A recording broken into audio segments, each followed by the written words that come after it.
وہ اپنی خود مختاری کے لیے لڑتے رہے۔ چنگیز خان اور کھوکھر۔ جب چنگیز خان نے خوارزم شاہ کے پیچھے ہندوستان کی طرف پیش قدمی کی تو کھوکھروں نے اس کے خلاف بھی مزاحمت کی۔ اگرچہ چنگیز خان کا براہ راست کھوکھروں سے زیادہ ٹکراؤ نہیں ہوا، لیکن تاریخ بتاتی ہے کہ وہ ایک جنگجو قوم کے طور پر معروف تھے۔ مغل دور کی ابتدا۔ جب بابر نے ہندوستان میں قدم رکھا تو کھوکھر سرداروں نے اس کے خلاف مزاحمت کی، لیکن بعد میں بعض سرداروں نے مغلوں کے ساتھ اتحاد بھی کر لیا۔ کھوکھروں میں کئی نامور سردار گزرے ہیں جنہوں نے اپنے علاقوں میں مضبوط حکومت قائم کی اور جنگی حکمت عملی میں کمال حاصل کیا۔ جسرات کھوکھر۔ جسرات کھوکھر 15ویں صدی میں ایک زبردست جنگجو اور رہنما تھا جس نے دہلی سلطنت کے خلاف کئی مہمات چلائیں۔ اس نے سیالکوٹ، لاہور اور دیگر علاقوں میں اپنی حکمرانی قائم کی اور مغل بادشاہوں اور دیگر حکمرانوں کے لیے ایک بڑا خطرہ بن گیا۔ کئی تاریخی روایات کے مطابق جسرات نے سکھوں کے ابتدائی مخالفین میں سے بھی ایک اہم کردار ادا کیا۔ شاہ حسین کھوکھر۔ یہ ایک اور مشہور کھوکھر سردار تھا جس نے مغلوں کے خلاف سخت مزاحمت کی اور اپنی فوج کو منظم کیا۔ رائے سنگا اور کھوکھر اتحاد۔ راجپوت رہنما رائے سنگا کے ساتھ بھی کھوکھروں کے اتحاد کی خبریں ملتی ہیں، جنہوں نے مغلوں کے خلاف کئی معرکے لڑے۔ لاہور اور کھوکھروں کی حکمرانی۔ 16ویں اور 17ویں صدی میں کھوکھروں کا لاہور اور اس کے گرد و نواح میں خاصا اثر و رسوخ تھا۔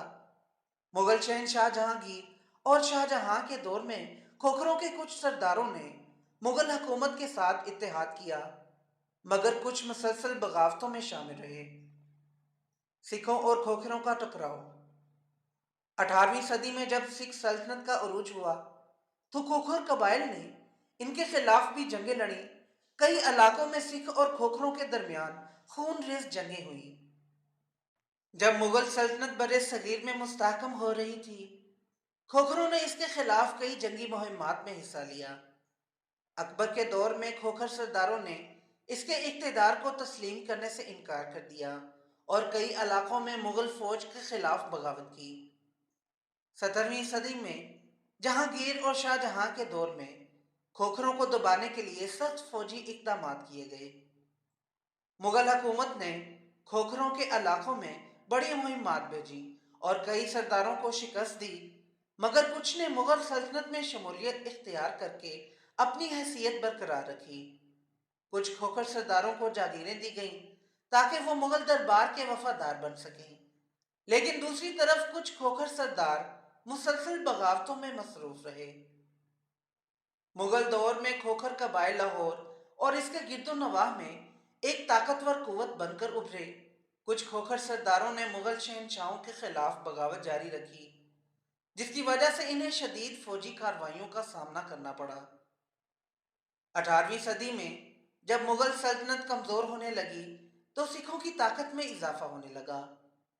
کھوکھروں نے کئی بار سکھوں کے خلاف مزاحمت کی، لیکن آخر کار سکھ سلطنت کے بڑھتے ہوئے اثر و رسوخ کے باعث کھوکھروں کو شدید نقصان اٹھانا پڑا۔ جب مہاراجہ رنجیت سنگھ نے پنجاب میں سکھ سلطنت قائم کی تو کھوکھروں کی طاقت کمزور ہو چکی تھی۔ کھوکھروں نے کئی مقامات پر سکھ فوج کے خلاف لڑائیاں لڑیں، لیکن بالآخر سکھوں نے ان کے بیشتر علاقوں پر قبضہ کر لیا۔ مغل دور کے اختتام کے ساتھ ساتھ کھوکھر قوم کی طاقت بھی کمزور پڑتی گئی۔ وہ قبائلی جھگڑوں اور داخلی تقسیم کا شکار ہو گئے، جس سے ان کے اجتماعی قوت متاثر ہوئی۔ سکھوں اور بعد میں برطانوی راج کے تحت کھوکھروں کا اثر و رسوخ مزید کم ہوتا گیا۔ برطانوی دور میں کھوکھروں کی حیثیت ایک قبائلی قوم کی حد تک محدود ہو گئی۔ بعض کھوکھروں نے 1857 کی جنگ آزادی میں حصہ لیا، جبکہ کچھ نے برطانوی حکمرانوں کے ساتھ اتحاد کر لیا۔ قیام پاکستان کے بعد کھوکھر قوم کا بڑا حصہ پاکستان میں آباد ہو گیا، جہاں یہ آج بھی ایک مشہور قوم کے طور پر جانی جاتی ہے۔ کھوکھر آج بھی سیاست، تجارت اور دیگر شعبوں میں اپنا کردار ادا کر رہے ہیں۔ انہوں نے نہ صرف اپنی خود مختاری کے لیے جنگیں لڑیں بلکہ تاریخ میں کئی مقامات پر اہم کردار ادا کیا۔ آج بھی کھوکھر قوم کی جڑیں مضبوط ہیں اور ان کی تاریخ ایک یادگار ورثے کے طور پر موجود ہے۔ تو دوستو، یہ تھی آج کی ویڈیو پسند آئی ہو تو لائک ضرور کریں اور میرے چینل کو سبسکرائب کریں۔ پھر ملتے ہیں ایک نئی ویڈیو کے ساتھ، تب تک کے لیے اجازت دیں۔ اللہ حافظ۔